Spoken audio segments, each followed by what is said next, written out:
20ാമത്തെ നാമം ശിഞ്ചാനമണിമഞ്ജീരമണ്ഡിത ശ്രീപദാംബുജ മരാളി മന്ദഗമന മഹാലാവണ്യശേവധി. പദം പിരിക്കുന്നത് എങ്ങനെയാണെന്ന് നോക്കാം. ശിഞ്ചാനം മണിമഞ്ജീരം മണ്ഡിത ശ്രീപദാംബുജ. ശിഞ്ചാന മണിമഞ്ജീര മണ്ഡിത ശ്രീപദാംബുജ. ശിഞ്ചാനം എന്ന് പറയുന്നത് കിലുങ്ങുന്നത്, മണിമഞ്ജീരം മണികൾ അല്ലെങ്കിൽ രത്നത്തരികൾ ഉള്ളിലുള്ള അമ്മയുടെ ചിലങ്ക. മണ്ഡിതം അലങ്കരിക്കുന്ന അല്ലെങ്കിൽ അലങ്കൃതം, കിലുങ്ങുന്ന രത്നത്തരികളുള്ള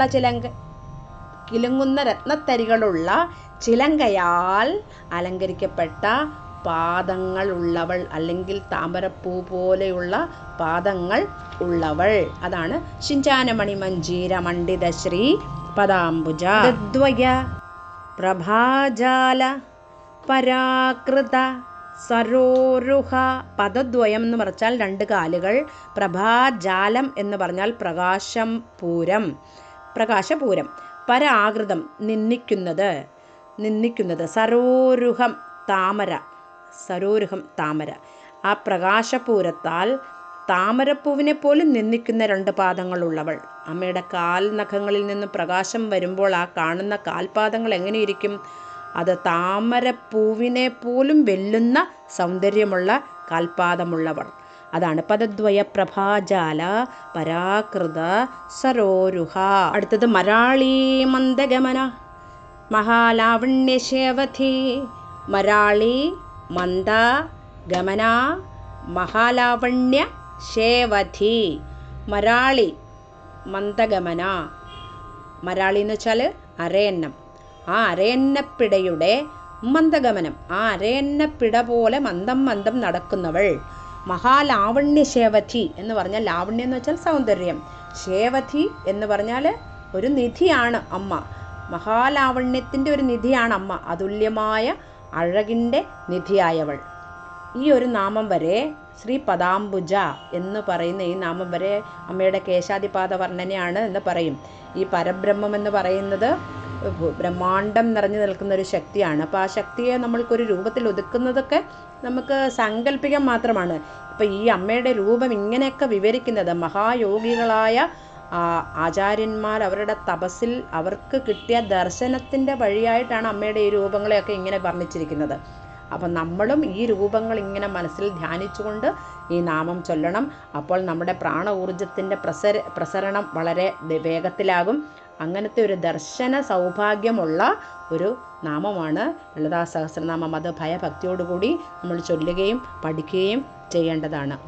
ഓക്കെ, അടുത്ത ക്ലാസ്സിൽ കാണാം. നന്ദി, നമസ്കാരം. എല്ലാ പ്രിയപ്പെട്ടവർക്കും എൻ്റെ സാദര നമസ്കാരം. നമ്മളിന്ന് 21ാമത്തെ നാമം തൊട്ട് പഠിക്കാൻ പോവുകയാണ്. 21 തൊട്ടുള്ള നാമങ്ങൾ. സർവാരുണ അനവദ്യാംഗി സർവാഭരണഭൂഷിത ശിവ കാമേശ്വരാംഗസ്ത ശിവ സ്വാധീനവല്ലഭ. ഇതാണ് 21ാമത്തെ നാമം. സർവാരുണ.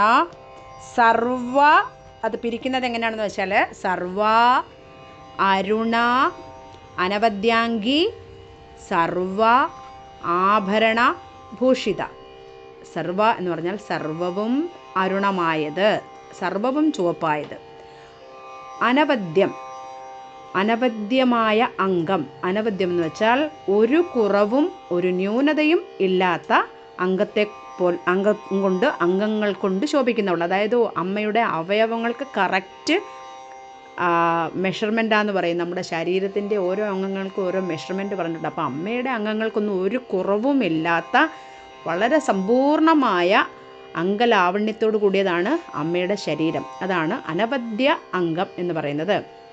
സർവാഭരണ ഭൂഷിത. സർവ ആഭരണ ഭൂഷിത. എല്ലാ വിധത്തിലുള്ള ആഭരണങ്ങൾ കൊണ്ടും അലങ്കരിക്കപ്പെട്ടവൾ. അതാണ് ഈ ഒരു പദ്യത്തിൻ്റെ അല്ലെങ്കിൽ ഈ ഒരു നാമത്തിൻ്റെ അർത്ഥം.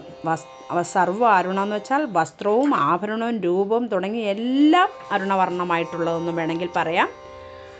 അംഗങ്ങൾ ഒരു ജപവേളയിൽ നമ്മൾ ഇത് ചൊല്ലുന്ന സമയത്ത് സർവാരുണ അനവദ്യാംഗി എന്ന് തന്നെ പറയണം. സർവാരുണ നവദ്യാംഗി എന്ന് ചിലർ ചൊല്ലുന്നത് ഞാൻ കേട്ടിട്ടുണ്ട്. സർവാരുണ നവദ്യാംഗി എന്ന് വെച്ചാൽ വളരെ തെറ്റാണ്. സർവാരുണ അനവദ്യാംഗി സർവ ആഭരണ ഭൂഷിത ശിവ കാമേശ്വര അംഗസ്ഥ ശിവ സ്വാധീന വല്ലഭ. ഇത് നമ്മൾ പദം പിരിക്കുന്നത് എങ്ങനെയാണെന്ന് വെച്ചാൽ ശിവ കാമേശ്വര അംഗസ്ഥ ശിവ സ്വാധീന വല്ലഭ. ശിവ എന്ന് പറഞ്ഞാൽ ശിവൻ, ശിവ ശിവൻ, ശിവ മംഗളരൂപിണി ദേവി, ശിവം എന്ന് പറയുന്നത് മംഗളം. അപ്പം ശിവ ശിവ ശിവം. അപ്പം ശിവ ശിവൻ, കാമേശ്വര കാമേശ്വരൻ, അംഗം മടിയിൽ, സ്ഥാ സ്ഥിതി ചെയ്യുന്നവൾ, ശിവ മംഗളരൂപിണി, വല്ലഭൻ സ്വാധീന വല്ലഭൻ. അതായത് വല്ലഭൻ എന്ന് പറഞ്ഞാൽ ഭർത്താവ്, സ്വാധീന വല്ലഭൻ എന്ന് പറഞ്ഞാൽ സ്വാധീനത്തിലുള്ള ഭർത്താവ്, തൻ്റെ സ്വാധീനത്തിലുള്ള ഭർത്താവ് ഉള്ളവൾ. അപ്പോൾ ഇതിൻ്റെ ഈ ഒരു നാമത്തിൻ്റെ അർത്ഥം എന്ന് വെച്ചാൽ കാമേശ്വരനായ ശിവൻ്റെ മടിയിൽ സ്ഥിതി ചെയ്യുന്നവളും മംഗളരൂപിണിയുമായ ദേവി, ഭർത്താവ് തൻ്റെ സ്വാധീനത്തിലുള്ളവളുമായ ഭഗവതി. അതാണ് ശിവ കാമേശ്വര അംഗസ്ഥ ശിവ സ്വാധീന വല്ലഭ.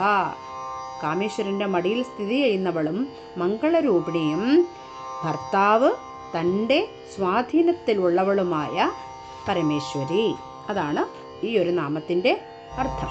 അടുത്ത നാമം സുമേരു മധ്യശൃംഗസ്ഥ ശ്രീമന്നഗരനായിക ചിന്താമണി ഗൃഹാന്തസ്ഥ പഞ്ചബ്രഹ്മാസനസ്ഥിത. ഇവിടം തൊട്ട്, അതായത് 22ാമത്തെ നാമം തൊട്ട് അമ്മയുടെ വാസസ്ഥാനത്തെക്കുറിച്ചാണ് പറയുന്നത് കേട്ടോ. സുമേരു മധ്യശൃംഗസ്ഥ, സുമേരു പർവ്വതത്തിൻ്റെ, സുമേരു എന്ന് പറയുന്ന പർവ്വതത്തിൻ്റെ മധ്യത്തിലുള്ള ശൃംഗത്തിൽ സ്ഥിതി ചെയ്യുന്നവൾ, സ്ഥ എന്നാൽ സ്ഥിതി ചെയ്യുന്നവൾ. ശ്രീമൻ നഗരനായിക, ശ്രീമൻ ശ്രീമത്തായ നഗരനായിക, നഗരത്തിൻ്റെ അധീശ്വരി. ശ്രീ എന്നത് ഭൗതികമായ ഒരു ഐശ്വര്യത്തെക്കുറിച്ചും ഒക്കെ പറയുന്നതാണ്. ശ്രേഷ്ഠമായ മഹാമേരു പർവ്വതത്തിൻ്റെ മധ്യത്തിലുള്ള കൊടുമുടിയിൽ കുടികൊള്ളുന്നവളും എന്ന് പറയാം. അതാണ് ഭൗതിക പ്രപഞ്ചത്തിൻ്റെ അധീശത്വം ഉള്ളവൾ എന്നും ഒക്കെ പറയുന്നുണ്ട്. ഒരുപാട് അർത്ഥം ഈ ശ്രീമൻ നഗരനായിക എന്ന് പറയുന്നതിനകത്ത് ഉണ്ട്. ചില ബുക്കുകളിലൊക്കെ 8 പർവ്വതങ്ങളും 8 സമുദ്രങ്ങളും അങ്ങനെ 16 നഗരങ്ങൾക്കും അധിപ എന്നും പറയുന്നുണ്ട്. ചിന്താമണി ഗൃഹ അന്തസ്ഥ, ആ വാക്ക് പിരിക്കുന്നത് ചിന്താ മണിഗ്രഹ അന്ത സ്ഥ, ചിന്തയാകുന്ന മണിഗ്രഹത്തിൽ വസിക്കുന്നവൾ, അങ്ങനെ പറയും അതിൻ്റെ അർത്ഥം. പിന്നെ ആഗ്രഹിക്കുന്നതെല്ലാം നൽകുന്ന ചിന്താമണി എന്ന രത്നം കൊണ്ട് നിർമ്മിച്ച ഗ്രഹത്തിൻ്റെ ഉള്ളിൽ വസിക്കുന്നവൾ, അങ്ങനെയും പറയുന്നുണ്ട്. അങ്ങനെ 2-3 അർത്ഥങ്ങൾ, ഓരോ വാക്കിനും പല അർത്ഥങ്ങൾ കൽപ്പിക്കുന്നുണ്ട്. അതാണ് ചിന്താമണി ഗ്രഹ അന്തസ്ഥ പഞ്ചബ്രഹ്മാസന സ്ഥിത, പഞ്ചബ്രഹ്മാസനങ്ങളിൽ സ്ഥിതി ചെയ്യുന്നവൾ. പഞ്ചബ്രഹ്മാസനം എന്ന് പറയുന്നത് പ്രപഞ്ചത്തിൻ്റെ അല്ലെങ്കിൽ ബ്രഹ്മത്തിൻ്റെ 5 ഭാവങ്ങളെയാണ് പഞ്ചബ്രഹ്മം എന്ന് പറയുന്നത്. ആ പഞ്ചബ്രഹ്മത്തിൽ ആസനസ്ഥയായിരിക്കുന്നവൾ. ആ പഞ്ചബ്രഹ്മം എന്ന് പറയുന്നത് ഈശാനം, തൽപുരുഷം, അഘോരം, വാമദേവം, സദ്യോജാതം എന്നൊക്കെ പറയും. ഇതിപ്പോൾ നമ്മളൊരു പ്രഭാഷണം ചെയ്യുമ്പോൾ അതിനെ വിവരിച്ച് പറയാൻ സാധിക്കുള്ളൂ. നമ്മളിങ്ങനെയുള്ളൊരു ചെറിയ ക്ലാസ്സിൽ നമുക്ക് ഇതിൻ്റെ വാക്കിൻ്റെ അർത്ഥം മാത്രം നിങ്ങൾ അറിഞ്ഞിരിക്കുക എന്നാണ് ഞാൻ വിചാരിക്കുന്നത്. എല്ലാം പ്രപഞ്ചമാകെ നിറയുന്ന ആനന്ദം, അല്ലെങ്കിൽ പ്രപഞ്ചത്തിൽ മുഴുവൻ സ്ഥിതി ചെയ്യുന്നവൾ എന്നൊക്കെ ഒരുപാട് അർത്ഥമുള്ള ഒരു വാക്കാണ് ഈ പഞ്ചബ്രഹ്മാസനസ്ഥിത.